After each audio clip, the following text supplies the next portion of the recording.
నమస్కారం రైతు సోదరులారా. Welcome to Mahesh agri developer. ఈ రోజుల్లో నీటి సమస్య రైతులకు చాలా పెద్ద సమస్యగా మారింది. బోర్లు ఎండిపోవడం, వర్షాలు సరిగ్గా పడకపోవడం, పంటలకు సరిపడా నీరు లేకపోవడం వల్ల రైతులు ఇబ్బందులు పడుతున్నారు. ఇలాంటి పరిస్థితులలో కేంద్ర ప్రభుత్వం రైతులకు ఒక ముఖ్యమైన పథకాన్ని తీసుకొచ్చింది. అదే ప్రధానమంత్రి కృషి సంచయ్ యోజన లేదా పీఎం-కేఎస్వై అంటారు.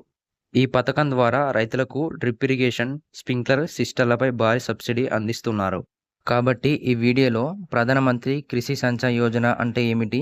ఎవరికి వస్తుంది? ఎంత సబ్సిడీ? చిన్న, సన్నకారు మరియు ఇతర రైతులకు ఎంత సబ్సిడీ అందిస్తున్నారు? ఎస్సీ, ఎస్టీ రైతులకు ఎంత? ఎలా అప్లై చేయాలి? ఎలాంటి డాక్యుమెంట్లు కావాలి? తెలంగాణ, ఆంధ్రప్రదేశ్లో ఎలా అమలు చేస్తున్నారు అని అన్ని వివరాలు పూర్తిగా ఈ వీడియోలో తెలుసుకుందాం.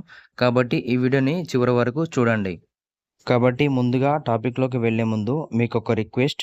ఇలాంటి మరిన్ని వ్యవసాయ సంబంధిత వీడియోల కోసం ఈ వీడియోకి నచ్చితే ఒక లైక్ కొట్టండి, సబ్స్క్రైబ్ చేసుకోండి, బెల్ సింబల్ని ఆన్లో పెట్టుకోండి. ఇలా చేసుకోవడం వల్ల నేను చేసే ప్రతి ఒక్క వీడియో మీకు నోటిఫికేషన్గా వస్తుంది. ఇప్పుడు ఈ టాపిక్లోకి వెళ్ళినట్లయితే ప్రధానమంత్రి కృషి సంచయ్ యోజన అంటే ఏంటి, దాని గురించి తెలుసుకుందాం. ఈ పథకాన్ని కేంద్ర ప్రభుత్వం 2015లో ప్రారంభించింది. ఈ స్కీమ్ యొక్క ప్రధాన లక్ష్యం ప్రతి పొలానికి నీరు అందించడం. అంటే దేశంలోని ప్రతి రైతు పొలానికి సాగునీరు అందాలి, అలాగే తక్కువ నీటితో ఎక్కువ పంట దిగుబడి రావాలి. అందుకే ఈ పథకానికి మోర్ క్రాప్ పర్ డ్రాప్ అనే నినాదం కూడా ఉంది.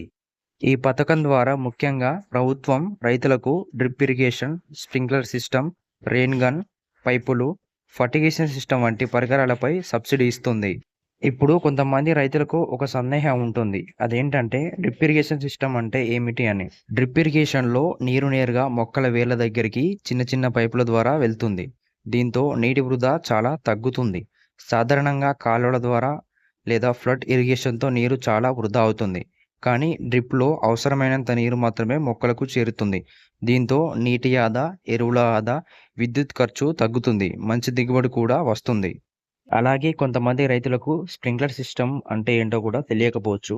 స్ప్రింక్లర్ సిస్టంలో వర్షం పడినట్టు నీరు పొలమంతా పడుతుంది. ఇది ముఖ్యంగా గడ్డి పంటలు, కూరగాయలు, పప్పు ధాన్యాలు, వేరుశనగ వంటి పంటలకు ఉపయోగపడుతుంది. ఇప్పుడు మెయిన్ టాపిక్లోకి వెళ్ళినట్లయితే ప్రభుత్వం రైతులను 3 కేటగిరీల వైజ్గా చూస్తుంది. ఫస్ట్ వన్ మార్జినల్ ఫార్మర్, అంటే 2.5 ఎకరాల లోపు ఉన్న రైతు. మార్జినల్ ఫార్మర్ అంటే సన్నకారు రైతు. నెక్స్ట్ స్మాల్ ఫార్మర్ అంటే చిన్న రైతు, అంటే 2.5 నుండి 5 ఎకరాల వరకు భూమి ఉన్న రైతు. నెక్స్ట్ జనరల్ ఫార్మర్ అంటే ఇతర రైతు. వీళ్ళు 5 ఎకరాలకు పైగా ఉన్న భూమి రైతు కిందికి వస్తారు. ఇప్పుడు ముఖ్యమైన విషయం గురించి మాట్లాడదాం. అదేంటంటే సబ్సిడీ ఎంత వస్తుందో చూద్దాం. ఇప్పుడు చిన్న మరియు సన్నకారు రైతులకు 55% వరకు సబ్సిడీ రావచ్చు. అలాగే జనరల్ రైతులకు 45 వరకు సబ్సిడీ వస్తుంది. అలాగే ఎస్సీ, ఎస్టీ రైతులకు కొన్ని ప్రత్యేక కేటగిరీలలో 60 నుంచి 75 వరకు సబ్సిడీ కూడా రావచ్చు. అయితే ఈ సబ్సిడీ ఎంత వస్తుంది అనేది జిల్లా, రాష్ట్రం, పంట మరియు ప్రభుత్వం గైడ్లైన్స్ ఆధారంగా మారుతుంది. ఇప్పుడు మీకు ఒక ఉదాహరణతో చెప్తాను. మనకి ప్రభుత్వం సబ్సిడీ ఎలా ఇస్తుంది అనేది. ఒక డ్రిప్ ఇరిగేషన్ సిస్టమ్ ఖర్చు ₹1,00,000 ఉన్నాయనుకుందాం. అయితే చిన్న, సన్నకారు రైతులకి 55,000 వరకు సబ్సిడీ రావచ్చు. అదే సాధారణ రైతులకి 45,000 వరకు సబ్సిడీ రావచ్చు. అలాగే ఎస్సీ, ఎస్టీ రైతులకు 60,000 నుంచి 75,000 వరకు సబ్సిడీ రావచ్చు. మిగతా డబ్బులు రైతు చెల్లించవలసి ఉంటుంది. కొన్ని సందర్భాలలో రైతులకి 90% అంటే 90,000 వరకు కూడా సబ్సిడీ రావచ్చు. ఇది జిల్లా, రాష్ట్రం, పంట మరియు ప్రభుత్వం గైడ్లైన్స్ పై ఆధారపడి ఉంటుంది. అందుకే ముందు మీ దగ్గరలో ఉన్న మీ సేవా సెంటర్ లేదా రైతు సేవా కేంద్రంలో ఉన్న అధికారులను అడగండి. స్పష్టంగా అడిగిన తర్వాతనే మీరు అప్లై చేయండి.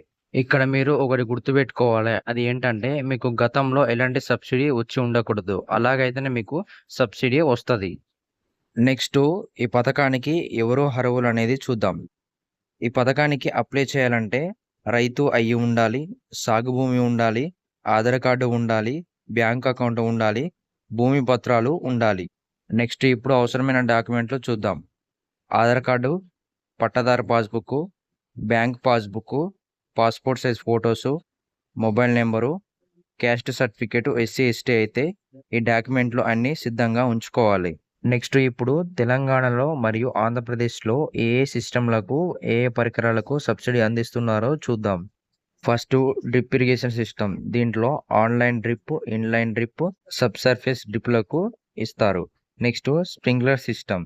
దీంట్లో portable sprinkler, semi permanent sprinkler, mini sprinkler, micro స్ప్రింక్లర్‌లకు సబ్సిడీ ఇస్తారు. నెక్స్ట్ రెయిన్ గన్ సిస్టమ్స్ కూడా సబ్సిడీ ఇస్తారు. మరియు ఇతర పరికరాలు హెచ్‌డిపివి, పీవీసీ పైపులు, ఫిల్టర్లు, వాల్వులు, ఎమిటర్లు, డ్రిప్పర్లు, ఫర్టిగేషన్ ట్యాంకు, ప్రెషర్ గేజు, కనెక్టర్లకు కూడా సబ్సిడీ అందజేస్తున్నారు.